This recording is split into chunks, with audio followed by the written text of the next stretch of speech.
السلام علیکم۔ امید ہے آپ سب خیریت سے ہوں گے۔ آپ دیکھ رہے ہیں اسلامک آر چینل۔ اگر آپ نے ابھی تک ہمارا چینل سبسکرائب نہیں کیا تو جلدی سے کر لیں۔ محترم سامعین، آج ہمارا موضوع ہے زمزم کی تلاش۔ کیا آپ جانتے ہیں کہ زمزم کا کنواں گم ہو گیا تھا؟ بارشوں اور سیلاب کی وجہ سے ریت، مٹی اور پتھروں سے بھر گیا تھا۔ کئی سالوں تک بڑی بڑی کوششیں کی گئیں زمزم کا کنواں تلاش کرنے کی، مگر ہر کوشش ناکام ثابت ہوئی۔ سال ہا سال گزر گئے، نسل در نسل لوگ آتے رہے اور جاتے رہے، پیوند خاک ہوتے رہے، مگر زمزم کو بھولے نہیں، تاں کہ حضرت عبدالمطلب کا دور آیا۔ حضرت عبدالمطلب حضور صلی اللہ علیہ وآلہ وسلم کے دادا تھے۔ انہوں نے اثر نو زمزم کی تلاش شروع کی، مگر زمزم کا نشان کوئی نہیں تھا۔ حضرت عبدالمطلب نے اپنے چھوٹے بیٹے حارث کو اپنا رازدار بنایا اور دونوں باپ بیٹے نے زمزم کی تلاش شروع کر دی۔ وہ روزانہ صبح اونٹ پر سوار ہو کر نکلتے اور پہاڑوں اور وادیوں میں تلاش کرتے کرتے شام کو گھر لوٹ آتے۔ اپنی ہمت اور بساط کے مطابق وہ زمزم کا کنواں تلاش کرتے کرتے تھک گئے۔ ایک دن حضرت عبدالمطلب بیت اللہ شریف کا دروازہ پکڑ کر خوب روئے اور اللہ کے حضور گڑ گڑا کر یہی دعا مانگتے رہے، اے اللہ، زمزم کا کنواں تلاش کرنے میں میری مدد فرما۔ ایک رات خواب میں کسی نے ان سے کہا، اے عبدالمطلب، وفاداری کی جگہ کی کھدائی کرو۔ عبدالمطلب پھر غلاف کعبہ پکڑ کر روئے کہ یا اللہ، میری مزید مدد فرما۔ پھر ایک رات خواب میں حکم ملا، روشنی کی جگہ کی کھدائی کرو۔ پھر ایک رات حکم ملا، پاک جگہ کی کھدائی کرو۔ حضرت عبدالمطلب اور ان کا بیٹا حارث اللہ کی حضور دعائیں بھی مانگتے رہے اور زمزم کو تلاش بھی کرتے رہے۔ ایک رات خواب میں حکم ملا، زمزم کی کھدائی کرو۔ حضرت عبدالمطلب اس خواب سے خوش بھی ہوئے اور زمزم کی تلاش پہلے سے زیادہ شروع کر دی، مگر وہ تلاش کہاں کرتے، جگہ کی نشاندہی کوئی نہ تھی۔ ایک دن حضرت عبدالمطلب بیت اللہ کا دروازہ پکڑ کر بہت روئے اور دعا کی، یا الہ العالمین، میری مزید رہنمائی فرما۔ اگلی رات خواب میں حکم ملا، گوبر اور خون کے درمیان چونٹیوں کی وادی کے پاس جہاں سفید پر والا کوا اپنی چونچ مار رہا ہوگا تلاش کرو۔ حضرت عبدالمطلب اور حارث پریشان ہیں اور بیت اللہ کی دیوار کے ساتھ حضرت عبدالمطلب ٹیک لگائے اداس اداس بیٹھے ہیں کہ ایک آدمی آیا۔ اس نے کہا، میں نے فلاں بت کے نام کی منت مانی تھی کہ اگر میری مراد پوری ہو گئی تو ان کے نام پہ بچھڑا ذبح کروں گا۔ آپ سردار ہیں، مجھے آپ سے بچھڑا ذبح کرنے کی اجازت لینی ہے۔ حضرت عبدالمطلب نے اسے اجازت دی اور اس نے بچھڑا ذبح کر دیا۔ جب بچھڑا ذبح کر کے اسے چھوڑ دیا تو بچھڑا اٹھ کر بھاگ کھڑا ہوا، لیکن شاہ رگ کٹی ہوئی تھی۔ تھوڑی دور جا کر گر پڑا، بچھڑے کی کھال اتاری گئی، گوشت بنا کر تقسیم کر دیا گیا۔ تھوڑی دیر بعد کسی نے اوجڑی صاف کی اور لے گیا اور گوبر وہیں پڑا رہ گیا۔ اچانک حارث کی نظر پڑی اور اس نے اپنے ابو کو پکارا، ابا جی، ابا جی۔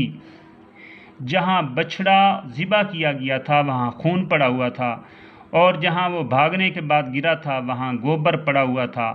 دو نشانیاں دیکھ کر حضرت عبدالمطلب کے منہ سے نکلا، اللہ اکبر۔ دونوں باپ بیٹا آج بڑے خوش تھے کہ اتنی نشاندہی تو ہو گئی۔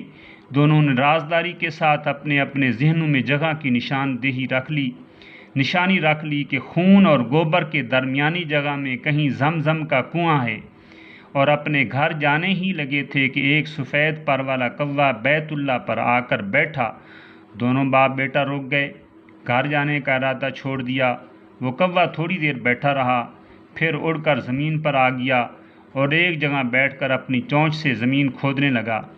اس سارے عمل کو دیکھ کر حضرت عبدالمطلب کے منہ سے بے ساختہ نکلا، اللہ اکبر۔ آج قدرت پروردگار عبدالمطلب اور حارث پر زیادہ ہی مہربان تھی۔ کوا زمین پر چونچ مارتا ہے اور پھر عبدالمطلب کی طرف دیکھتا ہے جیسے کہہ رہا ہو، سمجھ آ گئی ہے، جگہ کی نشاندہی ہو گئی ہے، वो चंद मरतबा ये अमल दोहरा कर चला गया। हज़रत अब्दुल मुत्तलिब और हारिस ने जाकर कव्वे वाली जगह देखी और एक पत्थर हटाया। नीचे चींटियों की एक वादी देखकर हज़रत अब्दुल मुत्तलिब फिर पुकार उठे, अल्लाह अकबर। पत्थर को दोबारा उस जगह रख दिया। दोनों बाप बेटा घर चले गए। आज दोनों हद से ज़्यादा खुश थे। तवील मुशावरत हुई, बाप बेटे के दरमियान फ़ैसला किया गया सुबह इतनी जल्दी आकर दोनों खुदाई करेंगे कि लोगों के आने तक कुआं निकल चुका हो, क्योंकि कुआं तो पहले से मौजूद था, रेत पत्थर और मिट्टी से ही तो भरा हुआ था। सुबह जल्दी आकर दोनों बाप बेटा शुरू हो गए और लोगों के आने तक कई फिट मिट्टी, रेत और पत्थर निकाल लिए। अब सारे सरदारान कुरैश जमा हो गए। अब्दुल मुत्तलिब, ये क्या कर रहे हो? ये एजाज़, इतना बड़ा एजाज़ हम तुम्हें अकेले हासिल नहीं करने देंगे, हमें भी खुदाई में शरीक करो। मगर अब्दुल मुत्तलिब और हारिस किसी और को शरीक करने पर हरगिज़ तैयार नहीं। झगड़ा हो गया, झगड़ा तूल पकड़ गया। हकम बैठाए गए, यानी फैसला करने वाले, मगर कोई फ़ैसला ना हो सका। 10 आदमी हकम बने, मगर झगड़ा वहीं का वहीं। कबाइल तलवार निकालने पर तैयार हो गए और हज़रत अब्दुल मुत्तलिब भी किसी और को शरीक करने पर तैयार नहीं। अहले मक्का का अगर कोई झगड़ा तूल पकड़ लेता तो उसका फ़ैसला ये यसरब की एक यहूदी काहिना से कराते थे। वो बड़ी आलमा थी, आसमानी किताबों का इल्म रखती थी और उसका फ़ैसला इंसाफ पर मबनी होता था। तमाम अहले मक्का इसके फ़ैसले को तस्लीम करते थे। तो हकम बोले कि फिर उस झगड़े का फ़ैसला काहिना से कराते हैं। सब ने कहा ठीक है। तैयारी शुरू हो गई। दोनों फरीक बमा 10 अफराद जो मुनसिफ थे यसरब जाने की तैयारी करने लगे। तवील सफ़र, पुरमुशक्क़त सफ़र और काफ़िला चल पड़ा। बिल आखिर ये काफ़िला यसरब पहुँच गया। यसरब पहुँचकर मालूम हुआ कि काहिना तो खैबर गई हुई है और पता नहीं कब वापस आए। अहले मक्का ने सोचा यहाँ से खैबर ज़्यादा दूर नहीं, चलो खैबर चलते हैं। काफ़िला खैबर की तरफ चल पड़ा। रास्ता भूल कर भटक गया और सुराबों में गुम हो गया। एक दिन सारी उम्मीदें दम तोड़ गईं, क्योंकि ज़ादे राह तो कब का ख़त्म हो चुका था।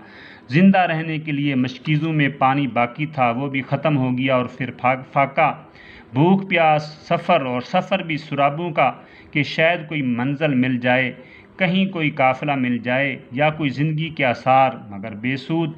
एक एक ऊँट पर 2-2 सवारियाँ।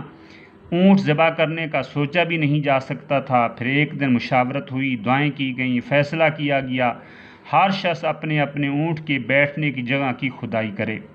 मशहूर है कि हुद ज़मीन पर जहाँ बैठता है वहाँ खुदाई करो तो पानी जल्द निकल आता है, और यही ऊँट के बारे में मशहूर है।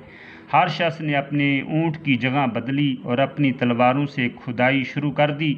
रेत की खुदाई हो रही है कि शायद कहीं से पानी निकल आए। जो जगह हारिस और अब्दुल मुत्तलिब के ऊँट के बैठने की जगह थी, वहाँ अभी चंद फिट ही रेत की खुदाई की गई थी कि पानी का चश्मा उबल पड़ा। अब्दुल मुत्तलिब पुकार उठे, अल्लाह अकबर। सारा काफ़िला चश्मे से पानी पीता है, जानवरों को पानी पिलाता है, मशकीज़ें भरता है, गुस्ल करते हैं। सब लोग अपने कपड़े धोते हैं और आगे सफ़र की तैयारी कर रहे हैं। अचानक एक काफ़िला आ गया। उन्होंने पानी की इजाज़त तलब की, इन्होंने इजाज़त दे दी और रास्ता पूछा। पता चला बहुत दूर किसी दूसरी समत निकल आए हैं। नए वारिद होने वाले काफ़िले ने खैबर की सही निशानदेही और शॉर्टकट रास्ता बता दिया। एक नए अज़म के साथ अहले मक्का का काफ़िला फिर चल पड़ा और खैबर पहुंच गया और राहिबा से मुलाकात भी हो गई। राहिबा ने कहा कि अपने सफ़र की सारी दास्तान सुनाओ। अहले मक्का ने सफ़र की दास्तान सुनाई। मक्का से यसरब तक। राहिबा बोली, यसरब से खैबर तक आते हुए क्या हुआ? अहले मक्का ने तफसील बता दी। राहिबा कहने लगी, तुम्हें अब भी समझ नहीं आई? तुम्हारे सफ़र में ही तुम्हारे झगड़े का हल बता दिया गया है कि ज़मज़म की खुदाई सिर्फ़ अब्दुल मुत्तलिब और हारिस का हक़ है। इस हक़ में कोई और शरीक नहीं हो सकता, इसका शरीक नहीं। तुम्हारा फ़ैसला तो सुराब से निकलने वाले चश्मे ही से हो चुका। अहले मक्का ने फ़ैसला तस्लीम किया और वापस आ गए। अब्दुल मुत्तलिब और हारिस ज़ोर शोर से खुदाई करने लगे। खुदाई क्या करनी थी, सिर्फ रेत मट्टी पत्थर ही तो निकालने थे, वो निकाल दिए। नीचे से आब तहूर ज़मज़म की सूरत में निकल आया। आप अंदाज़ा कर सकते हैं उस वक्त अब्दुल मुत्तलिब और हारिस कितने खुश हुए होंगे। दुश्मन और हासिद तो हर शख्स के होते ही हैं, खा कोई अमीर हो या गरीब। जब ज़मज़म का पानी निकल आया तो बैतुल्लाह में चंद सरदार अब्दुल मुत्तलिब के पास आए, कहने लगे, अब्दुल मुत्तलिब, तुम्हें याद है तुमने एक मन्नत मानी थी कि अगर अल्लाह तुझे 10 बेटे दे तो अपने सबसे लाडले बेटे को बैतुल्लाह लाकर ज़िबा करोगे। अब्दुल मुत्तलिब ने कहा, हाँ मन्नत तो याद है। कहने लगे, अल्लाह ने 11 बेटे दिए हैं, अब कब अपनी मन्नत पूरी करोगे। अब्दुल मुत्तलिब ने कहा, याद दहानी का शुक्रिया, मैं बहुत जल्द अपनी मन्नत पूरी करूँगा। फिर एक दिन हज़रत अब्दुल मुत्तलिब अपने सबसे लाडले बेटे हज़रत अब्दुल्ला को लेकर बैतुल्लाह आ गए कुर्बानी और ज़बह करने के लिए। अहले मक्का ने कहा, अब्दुल मुत्तलिब क्या करने लगे हो।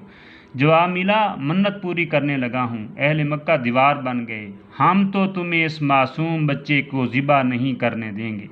झगड़ा हो गया, 2 पार्टियाँ बन गईं, झगड़ा बढ़ गया और फ़ैसला बिल आखिर राहिबा के पास चला गया। उस काहिना ने फ़ैसला सुनाया, तुम एक आदमी का खून बहा क्या अदा करते हो। अहले मक्का ने जवाब दिया, इतने ऊँट। राहिबा ने कहा, एक कागज़ पे ऊँट लिखो, दूसरे पे अब्दुल्ला। कुर्रा निकाला गया, कुर्रा अब्दुल्ला के नाम का निकला। फिर 2 आदमियों का खून बहा, एक तरफ अब्दुल्ला का नाम, दूसरी तरफ। बिल आखिर जब ऊँटों के नाम का कुर्रा निकला तो राहिबा ने कहा, इतने ऊँट जाकर ज़िबा कर दो। और काफ़िला वापस मक्का आ गया और मुकर्रा तादाद में ऊँट लाकर बैतुल्लाह शरीफ में ज़िबा कर दिए गए और उनका गोश्त तकसीम कर दिया गया। इसलिए आप सल्लल्लाहु अलैहि वसल्लम का पाक इरशाद है, आना इब्नुज़्ज़बीहैन, मेरे जद्द अमजद हज़रत इस्माईल भी ज़बीहुल्लाह, वालिद गिरामी हज़रत अब्दुल्ला भी ज़बीहुल्लाह, और दोनों ज़बा होने से बचा लिए गए। हज़रत इस्माईल के बदले जन्नत का दुम्बा ज़बा हुआ और हज़रत अब्दुल्ला के बदले ऊँट ज़िबा किए गए। ज़मज़म की तलाश का ये सफ़र पता है किस लिए था कि आकाए दो जहान सल्लल्लाहु अलैहि वसल्लम तशरीफ़ लाने वाले थे। उनकी तशरीफ़ आवरी से पहले पहले अल्लाह ताला सारे इंतज़ामात मुकम्मल करवाना चाहता था। मुबारक हो ज़माने को कि ख़त्मुल मुरसलीन आए, सिहाबे रहम बनकर रहमतुल लिल आलमीन आए। वाखिरु दावाना अनिल हम्दुलिल्लाहि रब्बिल आलमीन।